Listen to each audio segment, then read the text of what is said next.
وجزاهم بما صبروا جنة وحريرا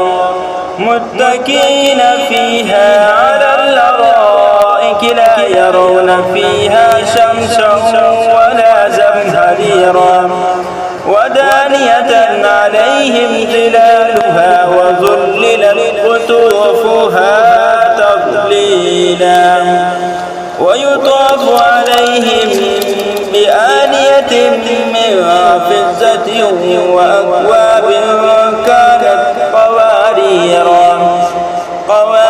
من فضة وقدروها تقديرا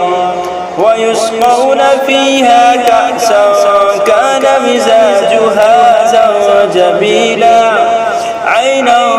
فيها تسمى سلسبيلا ويطوف عليهم ولدان مخلدون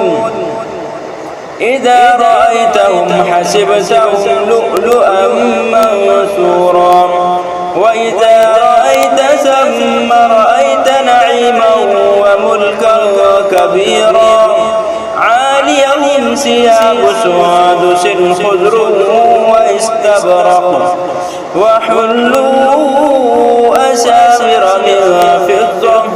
وسقاهم ربهم شرابا